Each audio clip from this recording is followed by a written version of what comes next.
Hello ji, नमस्कार, सलाम, wish you all a very warm welcome to my channel. मैं आपका अपना डॉक्टर सचिन कपूर एक बार फिर से आपके सामने हूँ जी, एक और बेहतरीन सेशन लेकर के। हेमेटोलॉजी हम पढ़ रहे हैं जिसमें हम हीमोस्टेसिस का जिक्र कर रहे हैं। लेक्चर नंबर 5 है। 4 लेक्चर हो चुके हैं, ऑलरेडी चैनल पे अवेलेबल हैं, ज़रूर देख लीजिएगा। आज हम डिस्कस करने वाले हैं ब्लड क्लॉटिंग का इंट्रिंसिक पाथवे। पिछले सेशन में एक्सट्रिंसिक पाथवे का जिक्र हमने किया था। सो हीमोस्टेसिस फिर से एक बार दोहरा लेते हैं। What is haemostasis? Prevention of blood loss. जब भी कभी चोट लगती है, खून बहने लगता है और बॉडी का ये मैकेनिज्म इनिशिएट हो जाता है कि किस तरह से वहां पे एक ब्लड क्लॉट बनेगा। हीमोस्टेसिस की अगर हम ब्रॉडली देखें कि क्या क्या फेजेस हैं या क्या क्या स्टेप्स हैं, तो सबसे पहले होता है वेस्कुलर फेज या वेस्कुलर स्पैज्म, जहां पे smooth muscles in the wall of the blood vessel they contract due to different mechanisms. Second होता है प्लेटलेट फेज, जिसमें इंक्लूडेड है प्लेटलेट एक्टिवेशन, प्लेटलेट एडहेशन। पहले प्लेटलेट एडहेशन होगा, फिर platelet activation and then platelet aggregation, and then comes the coagulation phase और the clotting phase, जिसमें हमने अपने पिछले सेशन में पढ़ा था कि पहले होता है फॉर्मेशन ऑफ प्रोथ्रोम्बिन एक्टिवेटर, जो कि एक्सट्रिंसिक पाथवे या इंट्रिंसिक पाथवे के जरिए बनता है। उसके बाद प्रोथ्रोम्बिन एक्टिवेटर जो है that converts prothrombin into thrombin, and then thrombin acts as an enzyme and converts fibrinogen into fibrin. फिर फाइब्रिन के जो थ्रेड्स हैं वो स्टेबलाइज होते हैं और एक क्लॉट बनता है। ये स्टेप्स हैं in the formation of the platelet plug, platelet adhesion, activation and platelet aggregation, right. So blood coagulation या ब्लड क्लॉटिंग के जो स्टेजेस हैं, फॉर्मेशन ऑफ प्रोथ्रोम्बिन एक्टिवेटर या प्रोथ्रोम्बिनेज, जो एक्सट्रिंसिक पाथवे या इंट्रिंसिक पाथवे से बनता है। दोनों पाथवेज में क्या डिफरेंसेस हैं, क्या सिमिलैरिटीज हैं, ये भी हम जानेंगे। Then conversion of prothrombin into thrombin, and thrombin acts as an enzyme to convert fibrinogen into fibrin. Majority of the जो क्लॉटिंग फैक्टर्स हैं वो लिवर के द्वारा बनते हैं। अलग अलग क्लॉटिंग फैक्टर्स के नाम भी हमने जाने थे। So prothrombin activator is generally considered to be formed in two ways, although in reality the two ways they interact constantly with each other. Extrinsic pathway हमने अपने पिछले सेशन में डिटेल में डिस्कस करा था, जहां पे हमने ये जाना था कि when there is trauma to the wall of the blood vessel or the tissues, then there is release of tissue factor, right, जैसे हमने टिश्यू थ्रोम्बोप्लास्टिन भी कहा था, या फैक्टर नंबर 3 जो है, और फिर किस तरह से वो टिश्यू फैक्टर जो है आगे का पूरा पाथवे रेगुलेट करता है। So extrinsic pathway we have already discussed. In this session, we'll be discussing intrinsic pathway. Intrinsic means something that begins within the blood. Intrinsic pathway को जो initiate कराने वाला factors हैं, mechanisms हैं, वो blood के अंदर ही हैं. It is something intrinsic to the blood. So prothrombin activator के दो pathways हैं जी, extrinsic pathway, intrinsic pathway. ये हमने last class में भी देखा था कि extrinsic pathway begins when there is trauma to the tissue and intrinsic pathway when there is trauma to the blood. Damaged endothelial cells जो हैं, कोलेजन एक्सपोज होगा और platelets जो है वो जब कोलेजन के संपर्क में आएंगी, and then there are so many other things which are involved which we are going to discuss one by one. Intrinsic pathway is more complex as compared to the extrinsic pathway. So intrinsic जो है वो ज्यादा complex है and it occurs more slowly as compare to extrinsic, and it may take several minutes. अब हमने ये नाम क्यों दिया, एक्सट्रिंसिक वर्ड क्यों लगा इसमें? It is so named because its activators, जो इस पाथवे को एक्टिवेट करते हैं, its activators are either in direct contact with blood or they are contained within blood. That is something which is intrinsic to the blood. कि जैसे blood को अपने body से निकाला और टेस्ट ट्यूब में रख दिया अनडिस्टर्ब्ड, तो वो क्लॉट कर जाएगा, ठीक है जी। Blood left in the test tube will clot without the addition of any external chemical. आपने कोई एक्सटर्नल केमिकल, कोई एक्सटर्नल फैक्टर नहीं डाला और ब्लड क्लॉट कर गया। क्यों? Because all of the components are present in the blood, this clotting pathway is called intrinsic pathway. Intrinsic, something which is an internal, inherent property of the blood. So this pathway begins with trauma to the blood or exposure of blood to collagen from a traumatized blood vessel wall. Then the process continues through series of cascading reactions. We'll see factor 12 कैसे activate होता है, 12A बनता है, 11 कैसे activate होता है और उसके आगे फर्दर ये सारी रिएक्शंस किस तरह से होती हैं. ब्रीफली एक बार यहां पे देखते हैं इस फ्लो चार्ट में. ब्लड ट्रॉमा, ब्लड को ट्रॉमा मिला, या तो ब्लड कोलेजन के संपर्क में आया या फिर आपने ब्लड को बॉडी से बाहर निकाला और एक टेस्ट ट्यूब में रखा तो वो कांच के संपर्क में आया है. फैक्टर 12 जो है एक्टिवेट हो जाएगा and we call it 12A. यहां पे HMW kininogen, high molecular weight kininogen and pre kallikrein involve है. 12A 11 को एक्टिवेट कर देगा, 11A बन जाएगा.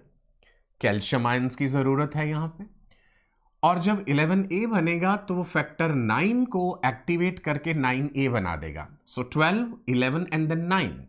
12, 11 और 10 नहीं है, उसके बाद 9 है, ध्यान रखिएगा. राइट, 12, 11, 9. फैक्टर 9 एक्टिवेट हो गया. अब भाई करना क्या है, हमने फैक्टर 10 को एक्टिवेट करके 10A बनाना है. तो आप देखेंगे यहां पे किस किस फैक्टर का रोल आ रहा है. कैल्शियम आयंस का रोल है, बिल्कुल. फैक्टर 8 भी इन्वॉल्व है, जिसे एंटी हीमोफिलिक फैक्टर हम कहते हैं. फैक्टर 8 एक्टिवेट होगा फैक्टर 8A में, और जो हमारे पास एक्टिवेटेड 9 है, दैट मीन्स फैक्टर 8, फैक्टर 9 और कैल्शियम, फिर फैक्टर 10 जो है इसे एक्टिवेट करके 10A बना देंगे. And then we know factor 10A जो है उसके बाद फिर आगे का पाथवे तो कॉमन हो जाता है एक्सट्रिंसिक और इंट्रिंसिक में. प्रोथ्रोम्बिन एक्टिवेटर बना जिसमें फैक्टर 5 का रोल है, जिसे थ्रोम्बिन ने एक्टिवेट करा था. कैल्शियम आयंस का रोल है, प्लेटलेट फॉस्फोलिपिड्स का रोल है. Prothrombin activator will convert prothrombin into thrombin and that again requires the calcium ions. So step by step we have to discuss activation of 12, activation of 11, activation of 9, activation of 10 and then formation of the prothrombin activator. चलिए, so देखते हैं कि intrinsic pathway में further क्या क्या steps involved हैं. Intrinsic pathway involves following steps. Number 1, blood को trauma मिला. Trauma to the blood causes what? It causes activation of factor 12. So पहला स्टेप हो जाएगा कि फैक्टर 12 को एक्टिवेट करना है, और एक्टिवेटर फैक्टर 12 को हम इस तरह से लिखते हैं 12A. So there is activation of factor 12 and there is release of platelet phospholipids. 12 activate हो गया, 12A बन गया. Second is activation of factor 11. Right, so factor 11 का एक्टिवेशन मतलब 11A. Next is activation of factor 9 by the activated factor 11. Next will be factor 9 को activate करेगा कौन? Factor 11. पहले 12 एक्टिवेट हुआ, फिर 11 और फिर 9. Activation of factor 9 by the activated factor 11. Next will B activation of factor 10. 12, 11, 9 और फिर 10. 10 विल बी एक्टिवेटेड, यहां पे फैक्टर 8 इन्वॉल्व है, which is anti haemophilic factor A और the anti haemophilic globulin. Next is activation of activator factor 10 to form the prothrombin activator, जिसमें factor 5 का role है, जो हमने एक्सट्रिंसिक पाथवे में भी देखा था. सो ब्रॉडली ये स्टेप्स हैं. 12 का एक्टिवेट होना, 11 का एक्टिवेट होना, 9 का एक्टिवेट होना, 10 का एक्टिवेट होना और प्रोथ्रोम्बिन एक्टिवेटर का बनना. तो सबसे पहला स्टेप देखते हैं, that is activation of factor 12. जो ब्लड वेसल की वॉल के एंडोथेलियल सेल्स हैं, we know the wall of the blood vessel has the inner most lining called tunica interna और द ट्यूनिका इंटीमा, जिसमें एंडोथेलियल सेल्स हैं. When these become roughened और damaged blood can come in contact with the collagen fiber in the connective tissue, right? अगर हम blood vessel का simply एक sectional view देखें तो वी नो कि सबसे अंदर वाली जो लेयर है ट्यूनिका इंटरना और ट्यूनिका इंटीमा, क्या बोलते हैं इसे? ट्यूनिका इंटरना और we call it tunica intima. Tunica interna के पास जो सेल्स हैं वो कौन से हैं? The cells are endothelial cells. The cells are endothelial cells or we simply call it as endothelium. So अगर ये डैमेज हुए तो कोलेजन फाइबर्स के संपर्क में ब्लड आ जाएगा, तो उससे क्या होगा? The trauma to endothelial cells causes damage to platelets. Collagen fibres के संपर्क में प्लेटलेट्स भी आ गई, resulting in release of phospholipids and platelet factor 3 by the platelets. Platelets they release platelet factor 3, ये भी हम ऑलरेडी डिस्कस कर चुके हैं. Contact with the collagen fibers is going to activate the clotting factor 12, which begins a sequence of reactions that eventually activate clotting factor number 10. Okay, because ultimately 10 को activate करना है, शुरुआत 12 से हुई है. सो फैक्टर 12 कैसे एक्टिवेट हुआ है? We have seen damage to endothelial cells, collagen fibre expose हुए, कोलेजन फाइबर्स के संपर्क में आ गया ब्लड, प्लेटलेट्स भी वहां पे एक्टिवेट हो गई. जब फैक्टर 12 एक्टिवेट हो जाता है तो अगला स्टेप है activation of 11. As I told you, 12 के बाद 11, एक्टिवेशन ऑफ फैक्टर 11. सो जो एक्टिवेटेड फैक्टर 12 है, जिसको हम ऐसे लिख सकते हैं, एक्टिवेटेड फैक्टर 12 और the 12A also acts enzymatically on factor 11 to activate this factor, and this is the second step. Means पहले क्या हुआ है? फैक्टर 12A में मतलब एक्टिव फॉर्म में आया, 12A ने क्या करा है? फैक्टर 11 को एक्टिवेट करा. This is 11 and we are getting 11A, right? 12 के बाद 11. This reaction also requires kininogen and it is accelerated by prekallikrein, right? So there is requirement of kininogen, HMW, high molecular weight kininogen and prekallikrein. चलिए, तो हमने देख लिया activation of 11, activation of 12 हुआ पहले, उसके बाद एक्टिवेशन ऑफ 11. अब आते हैं 9 पे, एक्टिवेशन ऑफ फैक्टर 9. सो जो एक्टिवेटेड 11 है, 11 एक्टिवेट होके बना 11A. इसने आगे क्या करना है? Factor activated factor 11, it is going to convert 9 into active 9. 12, 11 और 9.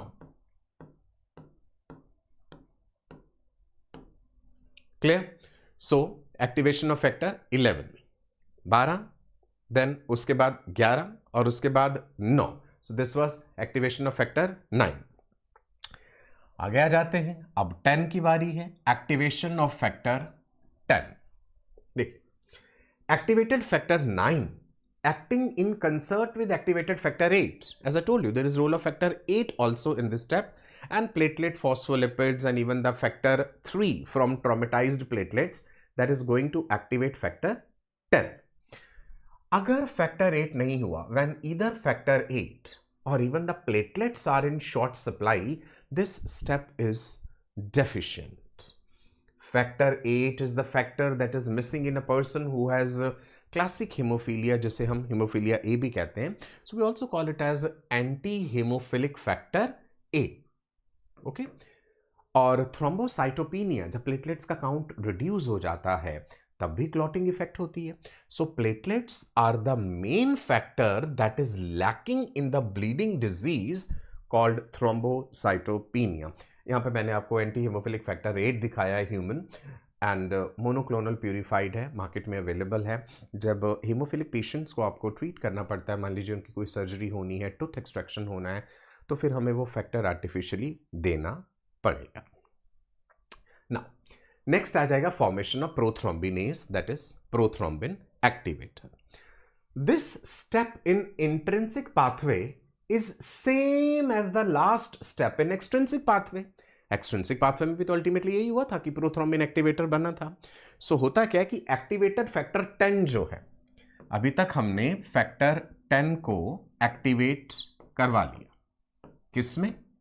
10A में। कहानी शुरू हुई थी 12 से, 12 got activated to form 12A, 12 ने 11 को एक्टिवेट करा, 11 के बाद 9 एक्टिवेट हुआ, फिर 10 एक्टिवेट हुआ। सो एक्टिवेटेड फैक्टर 10 विद फैक्टर 5, यहां पे फैक्टर 5 का रोल है, and platelets, phospholipids or the tissue phospholipids, they are going to form the prothrombin activator. So this 10A is then going to form prothrombin activator, which is also called prothrombinase, prothrombin activator. किसका role रहा है यहाँ पे? Factor 5 का role रहा है, and platelet phospholipids. Prothrombin activator initiates cleavage of prothrombin to form thrombin. So this prothrombin activator will do what? It will convert prothrombin into thrombin, and then thrombin will convert fibrinogen into fibrin, right? So prothrombinase or the prothrombin activator will convert prothrombin into thrombin. Again calcium ions are required, okay, and then thrombin will convert fibrinogen into fibrin. अब देखिए calcium का बड़ा important role है blood clotting में। In fact body में बहुत सारी बातों के लिए हमें कैल्शियम चाहिए। हड्डियों और दांतों की मजबूती के लिए, for muscle contraction we require calcium, synaptic transmission में कैल्शियम का रोल है, एंड ब्लड क्लॉटिंग में कैल्शियम का रोल है। सो ब्लड क्लॉटिंग में कहाँ इन्वॉल्व हुआ calcium? Except for the first 2 steps in the intrinsic pathway. Intrinsic pathway के पहले 2 स्टेप्स क्या थे? फैक्टर 12 को एक्टिवेट करके 12A बनाना है, और उसने फैक्टर 11 को फैक्टर 11A में कन्वर्ट करना है। So except for the first 2 steps in intrinsic pathway, calcium ions are required for promotion or acceleration of all blood clotting reactions. और अगर कैल्शियम ब्लड में बहुत कम हो गया तो फिर ब्लड क्लॉटिंग में समस्या आएगी।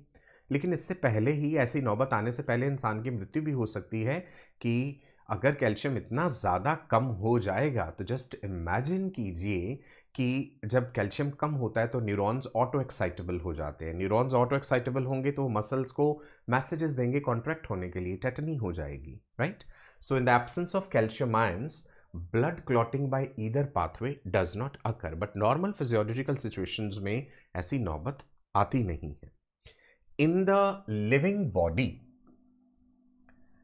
calcium ion concentration seldom falls low enough to affect blood clotting kinetics significantly. मैंने बताया ना कि उससे पहले अगर कैल्शियम इतना कम हो गया तो शरीर में और कई समस्याएं शुरू हो जाएंगी ना।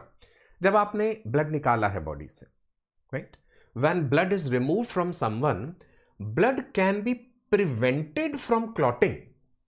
तो ये कैल्शियम जो है, अगर हम कैल्शियम को प्रेसिपिटेट कर दें तो फिर ब्लड क्लॉट नहीं करेगा, क्योंकि कैल्शियम चाहिए ब्लड क्लॉटिंग के लिए। So when blood is removed from someone, blood can be prevented from clotting. कैसे? By reducing the calcium ion concentration below the threshold level for clotting. आप कैल्शियम इतना कम कर दीजिए ब्लड में कि भाई थ्रेशोल्ड लेवल से नीचे चला जाए कि क्लॉटिंग हो ही ना। तो वो आप कैसे कर सकते हैं? By deionizing calcium, by causing it to react with substances like citrate ions, और बाय प्रेसिपिटेटिंग कैल्शियम। या तो डीआयोनाइज कर दिया सिट्रेट यूज करके, या प्रेसिपिटेट कर दिया ऑक्सलेट यूज करके। तो ये दोनों ध्यान रखना है आपको। आगे हम एंटीकोएगुलेंट्स जब पढ़ेंगे ना, उसमें भी ये चीज जानेंगे। ना, इंट्रिंसिक और एक्सट्रिंसिक पाथवे जो प्रोथ्रोम्बिन एक्टिवेटर बनाने के लिए हैं, इनमें कुछ डिफरेंसेस भी हैं। वो क्या है? Differences between intrinsic pathway for the formation of prothrombin activator and extrinsic pathway. The first one is, an especially important difference between the two pathways is that the extrinsic pathway can be explosive. याद रखिए, E से extrinsic and E से explosive. Once initiated, एक बार initiate हुआ, the speed of completion to the final clot is limited only by the amount of tissue factor, which we discussed in the last class, released from the traumatized tissues, and by the quantities of factor 10, 7 and 5 in the blood. So extrinsic pathway एक बार जब शुरू होता है तो ये explosive nature का है. अगर सीवियर ट्रॉमा है टिश्यू को तो क्लॉटिंग 15 सेकंड में भी हो सकती है. If the trauma to the tissue is very severe, clotting can occur in as little as 15 seconds. तो अगर इंट्रिंसिक की पाथवे की बात करें वो उसके कंपैरिजन में स्लो है. Intrinsic pathway is much slower to proceed, usually requiring 1 to 6 minutes to cause clotting. So हमने मोटे तौर पे याद रखा E for extrinsic and E for explosive. ये बहुत ही फास्ट है.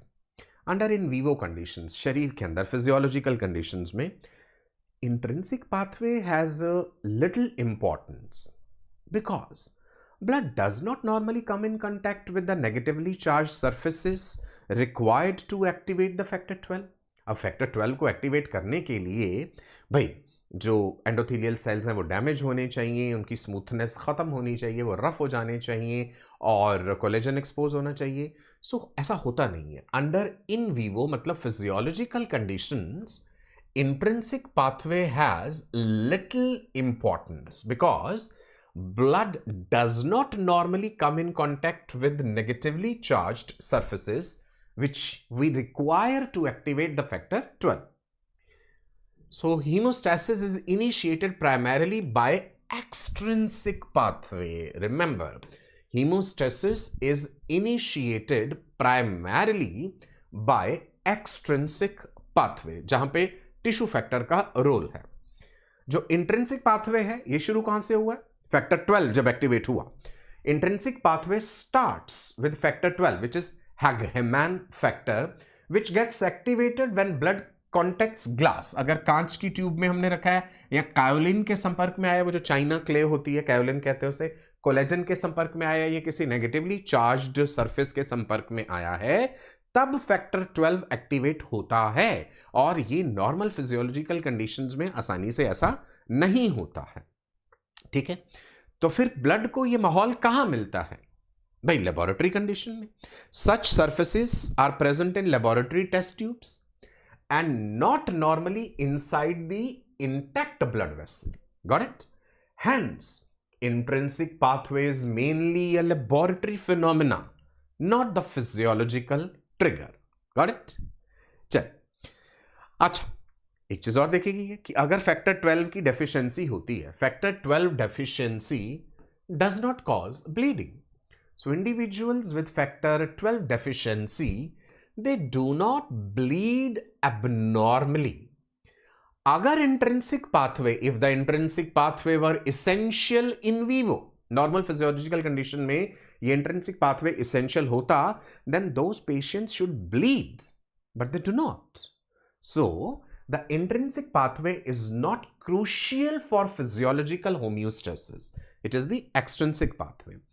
So extrinsic pathway is the real initiator in vivo, whereas intrinsic pathway acts as an amplifier and not initiator. Right?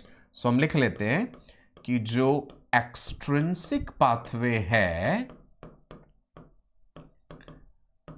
which we discussed in the previous class, extrinsic pathway is the real initiator and the intrinsic pathway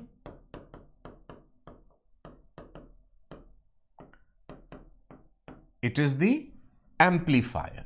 It is not the initiator. तो briefly आपको ये दो बातें याद रखनी है, differences देखने में एक्सट्रिंसिक और इंट्रिंसिक पाथवे के. अब ये पूरा फ्लो चार्ट दोनों पाथवेज को एक साथ दिखाते हुए फाइनली ये कहां पे आकर के मर्ज हो रहे हैं, जहां पे हमारा फैक्टर 10 एक्टिवेट हो जाता है और एक्टिवेटेड फैक्टर 10 बनाता है प्रोथ्रोम्बिन एक्टिवेटर, जहां पे कैल्शियम का रोल है, फैक्टर 5 का रोल है. सो आपने देखा एक्सट्रिंसिक पाथवे और इंट्रिंसिक पाथवे अल्टीमेटली जो है फैक्टर 10 से प्रोथ्रोम्बिन एक्टिवेटर बनाना है। एक्सट्रिंसिक पाथवे में trauma to the tissue, intrinsic में trauma to the blood comes in contact with such a surface which is negatively charged, and then 12 activate हुआ, फिर 11 activate हुआ, फिर 9 एक्टिवेट हुआ, और यहां पे टिश्यू थ्रोम्बोप्लास्टिन रिलीज हुआ था एंड फैक्टर 7 एक्टिवेट हुआ, कैल्शियम की प्रेजेंस में फैक्टर 10 को एक्टिवेट कर दिया।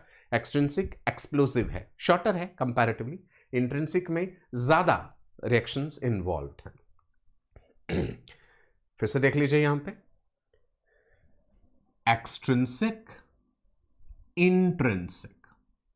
एक्सट्रिंसिक में damage to the perivascular tissues, factor 3, factor 7, और उसके बाद आगे हमने लिख दिया कि ये कॉमन हो जाता है जब फैक्टर 10 एक्टिवेट होकर के फिर प्रोथ्रोम्बिन एक्टिवेटर बनाता है। सो एक्सट्रिंसिक और इंट्रिंसिक में बड़ी खूबसूरती से ये डिफरेंसेस दिखाए गए हैं, और कहां पे आके दोनों स्टेप्स कॉमन हो जाते हैं। प्रोथ्रोम्बिन एक्टिवेटर बन गया तो प्रोथ्रोम्बिन थ्रोम्बिन में कन्वर्ट होगा, फाइब्रिनोजन फाइब्रिन में होगा, फाइब्रिन के पॉलीमर्स बनेंगे और फिर क्लॉट बन जाएगा। सो ये आपको मिल जाएगा पूरा पीडीएफ। मेरे टेलीग्राम ग्रुप पे आपको जुड़ना होगा, वीडियो के डिस्क्रिप्शन में टेलीग्राम का लिंक है और पिंड कमेंट में भी आपको मिल जाएगा। The same thing from another book, right. जितना भी हमने थ्योरी पढ़ा है वो सारे स्टेप्स यहाँ पे आपके सामने लिखे हैं। ये एक और किताब में से है, आपको जहाँ से भी आसान लगे, इजीली समझ आए और आप उसे अपनी कॉपी में बना पाए अपने नोट्स में, आप उस तरह का पाथवे खुद बना सकते हैं। मैंने अलग अलग किताबों में से बड़ी खूबसूरत तरीके से ये आपके लिए लगा दिया है। This is extrinsic, that is intrinsic, और ये फिर दोनों का जो कॉमन हो जाएगा। तो बड़ी खूबसूरती से दिखाया गया यहाँ पे, आप इस तरीके से भी अपने नोट्स में बना सकते हैं। This is from another book, ये एक और किताब में से है। ये हमने लास्ट क्लास में पढ़ा था कि टिश्यू फैक्टर एक रिसेप्टर की तरह है जो सेल्स के सरफेस पे एक्सप्रेस होता है जब वो 7 के संपर्क में आ जाता है, और फिर कैल्शियम तो एक ट्राई मॉलिक्यूलर कॉम्प्लेक्स बन जाता है। I discuss this in the previous session, right. चलिए एक बात ध्यान रखिएगा, पहले भी बताई थी कि जो रेट लिमिटिंग फैक्टर है in causing the blood coagulation is the formation of prothrombin activator and not the subsequent reactions beyond that point, because the terminal steps normally occur rapidly to form the clot. तो rate limiting factor जो है clotting को cause करने में या coagulation को cause करने में, that is actually the formation of the prothrombin activator, right. अब जब प्रोथ्रोम्बिन एक्टिवेटर बन गया जिसका दूसरा नाम है प्रोथ्रोम्बिनेज, तो कैल्शियम चाहिए फिर से जो कि प्रोथ्रोम्बिन को प्रोथ्रोम्बिन में कन्वर्ट करेगा। So prothrombin activator in presence of calcium ions is going to convert prothrombin into thrombin. तो थ्रोम्बिन क्या करेगा? It is going to act as an enzyme and convert fibrinogen into fibrin. So thrombin in presence of calcium ions converts fibrinogen. Fibrinogen is soluble to lose fibrin threads which are insoluble. So fibrinogen is will be converted into fibrin. Fibrin के threads जो हैं वो फिर formed elements of blood को trap कर लेंगे और एक clot बनाएंगे.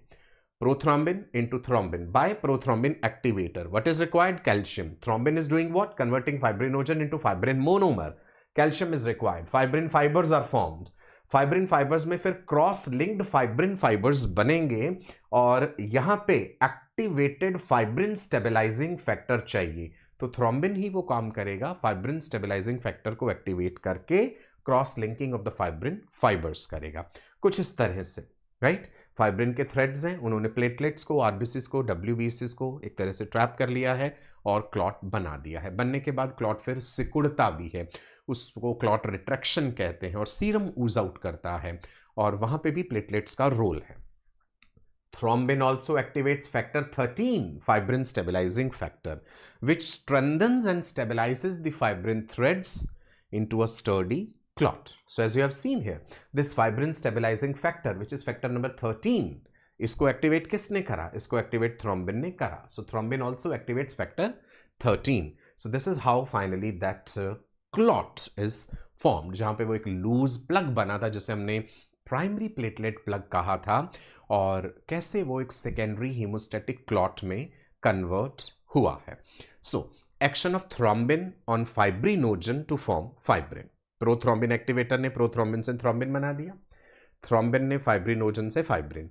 तो अब हमने देखना है action of thrombin on fibrinogen to form fibrin.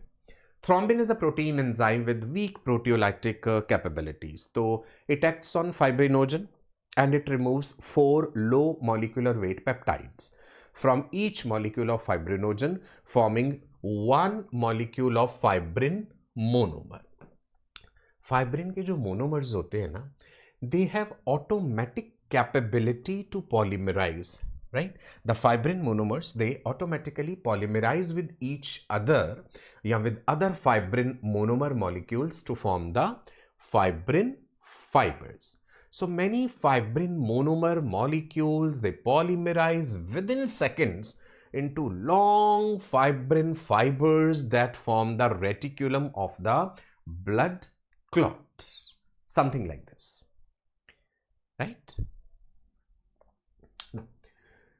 During the early stages of polymerization, जब ये पॉलीमराइजेशन हो रहा है, फाइब्रिन मॉलिक्यूल्स जो हैं, monomer molecules, they are held together by weak non covalent hydrogen bonding and the newly forming fibres are not cross linked with each other. During early stages, शुरुआत की stages जो है polymerisation की, तो उस समय फाइब्रिन के मोनोमर्स को आपस में जोड़ा हुआ है weak non covalent hydrogen bonding ने, और जो नए बन रहे हैं फाइबर्स वो आपस में क्रॉस लिंक्ड नहीं है। So therefore the resultant clot is weak and can be broken apart with ease. शुरुआत में ये क्लॉट उतना मजबूत नहीं है, फिर होता क्या है धीरे धीरे।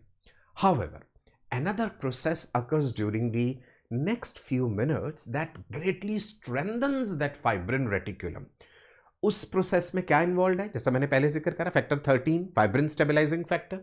So this process involves a substance called fibrin stabilizing factor that is present in small amounts, right? But it is also released from platelets which are entrapped in the clot. Clot ने trap करा हुआ platelets को, RBCs को, डब्ल्यूबीसीज को. सो thrombin क्या करता है, वो एक्टिवेट कर देता है. It activates the fibrin stabilising factor and it forms the covalent bonds between more and more of the fibrin monomer molecules, as well as multiple cross linkages will be formed between adjacent fibrin fibers, thus adding tremendously to the three-dimensional strength of the fibrin meshwork. तो मोटे तौर पे हमने ये समझा fibrin stabilising factor का यहाँ पे इंपॉर्टेंट रोल है ताकि वो क्रॉस लिंकेजेस बना पाए फाइब्रिन मोनोमर्स के बीच में, ताकि वो क्लॉट जो है मजबूत हो जाए. So fibrinogen soluble fibrin monomers में कन्वर्ट हुआ and release of fibrinopeptides. Fibrin monomers join to form protofibrils that aggregate to form thick fibrin fibers. Fibrin fibers undergo polymerization to form insoluble fibrin polymers. Cross-linking of fibrin polymers होगा and that is going to stabilize that clot, stabilized fibrin meshwork or the clot. Soluble fibrinogen thrombin ने convert करा fibrin monomers में और peptides में, ये तो हुआ proteolysis. फिर पॉलीमराइजेशन, फाइब्रिन के पॉलीमर्स जो कि सॉल्युबल फाइब्रिन क्लॉट बना देंगे. यहाँ पे फैक्टर 13 एक्टिवेटेड चाहिए हमें, राइट, इनसॉल्युबल फाइब्रिन क्लॉट बनाने के लिए. तो 3 स्टेजेस हो जाएंगी यहाँ पे मोटे तौर पे. दैट इज प्रोटियोलाइसिस जिसमें फाइब्रिनोजन कन्वर्ट हुआ है फाइब्रिन के मोनोमर्स में with the help of thrombin. Second हो जाएगा पॉलीमराइजेशन होना उन फाइब्रिन मोनोमर्स का, तो मोनोमर से फाइब्रिन पॉलीमर बना, राइट, जो कि फाइब्रिन का क्लॉट है, और फिर उसको स्टेबलाइज करने के लिए फैक्टर 13 का रोल है. You will get this entire PDF, ठीक है जी. नाउ अब अगर हम जिक्र करें जो प्रोटीन हमने मेन पढ़े हैं यहाँ पे ब्लड क्लॉटिंग में इन्वॉल्व, उसमें प्रोथ्रोम्बिन का बड़ा इंपॉर्टेंट रोल है. Prothrombin which is produced in liver. Prothrombin, it is a plasma protein. Molecular weight is 68700. It's present in normal plasma in a concentration of 15 milligram per dl, right? Then it's an unsoluble protein that can split easily into smaller compounds, one of which is thrombin. Prothrombin is converted into thrombin, which has molecular weight of this much, almost half that of prothrombin. So prothrombin, as I told you, continuously जो है liver बना रहा है, and it is continuously being used throughout the body. If liver fails to produce prothrombin, तो फिर यहाँ एक दिन में इन अ डे और सो प्रोथ्रोम्बिन का कंसंट्रेशन जो है in the plasma it falls too low to provide the normal blood coagulation. तो लिवर में कोई डिजीज हो जाए तो उससे ब्लड क्लॉटिंग प्रभावित होती है. Vitamin K is required by liver, anti haemorrhagic vitamin कहते हैं, for the activation of prothrombin as well as many other clotting factors also. Vitamin K का रोल हम डिटेल में देखेंगे. नॉर्मली विटामिन के हमारी डाइट में कम होता है, बट जो लार्ज इंटेस्टाइन के बैक्टीरिया है वो हमारी ज़रूरत पूरी करते हैं. लैक ऑफ विटामिन के or presence of liver disease that prevent the normal prothrombin formation, it is going to decrease prothrombin to such a low level that a bleeding tendency will result. So normal clotting depends on the adequate level of vitamin K in the body. So vitamin K, it is required by certain clotting factors, जिसमें से prothrombin एक है. Without vitamin K, the liver could not produce clotting factor 2, clotting factor 7, 9 and 10, and then clotting will not occur. So we also call it as anti-hemorrhagic vitamin or the clotting vitamin. As I told you, it is produced by the bacteria in your large intestine. It's a fat-soluble vitamin that can be absorbed through the lining of the intestine and into the blood if the absorption of lipids is normal. तो fat-soluble vitamin है, तो भैया fats का digestion, emulsification, ये सब चीज़ें भी ठीक से होनी चाहिए. अगर उसमें भी कोई गड़बड़ आएगी, है ना, तो फिर विटामिन के भी एब्जॉर्ब नहीं हो पाएगा. So people who are suffering from such disorders that are going to slow down the absorption of lipids, जैसे बाइल का रिलीज इनएडिक्वेट हुआ है, तो they will often experience uncontrolled bleeding as a result of vitamin K deficiency. तो fat absorption से related है vitamin K का भी absorption, because it is a fat soluble vitamin. या प्रोलॉन्ग्ड यूज ऑफ एंटीबायोटिक्स अगर हम करें, बिना डॉक्टर की सलाह के लंबे समय तक हम एंटीबायोटिक्स ले रहे हैं, तो उससे भी नुकसान होगा, because antibiotics they can kill the good bacteria of your large intestine which are producing vitamin K. The level of vitamin K will go down. Fibrinogen भी लिवर में बनता है. Fibrinogen is formed in liver and any liver disease which decreases the concentration of fibrinogen is going to affect blood clotting. अब इसका molecular size काफ़ी ज़्यादा है. Because of its large molecular size, little fibrinogen normally leaks from the blood vessels into interstitial fluid. Molecular weight ज़्यादा होने के कारण ये blood vessel से leak out करके बाहर interstitial fluid में नहीं आ सकता. So interstitial fluid ordinarily does not coagulate. लेकिन when permeability of capillaries becomes pathologically increased, किसी वजह से capillaries की permeability, blood vessels की permeability बढ़ गई है, fibrinogen will leak out into the tissue fluids in sufficient quantity to allow clotting of these fluids. तो normally तो leak out नहीं करता, molecular weight ज़्यादा है, but pathological conditions में ऐसा हो सकता है, right? So we have understood how this extrinsic and then intrinsic pathways they are working and resulting in formation of prothrombin activator, which converts prothrombin into thrombin. Thrombin acts as an enzyme, converts fibrinogen into fibrin, how the fibrin is stabilized and how the clot is formed. So clot जो बना है, blood clot, it is composed of meshwork of fibrin fibers, right? Fibrin के fibers हैं which are running in all the directions and trapping blood cells, platelets and plasma. इसी में blood के formed elements हैं, platelets है, plasma है. Fibrin fibres also adhere to damaged surfaces of blood vessels, so the blood clot becomes adherent to any vascular opening and thereby prevent the further blood loss. Now clot बनने के बाद फिर clot जो है retract करता है. Clot retract करता है तो सीरम ऊज आउट होता है, और वहां पे प्लेटलेट्स का रोल है क्लॉट रिट्रैक्शन में. ये वाली सारी चीजें हम अगले सेशन में पढ़ेंगे, और positive feedback of clot formation क्या है, राइट जी.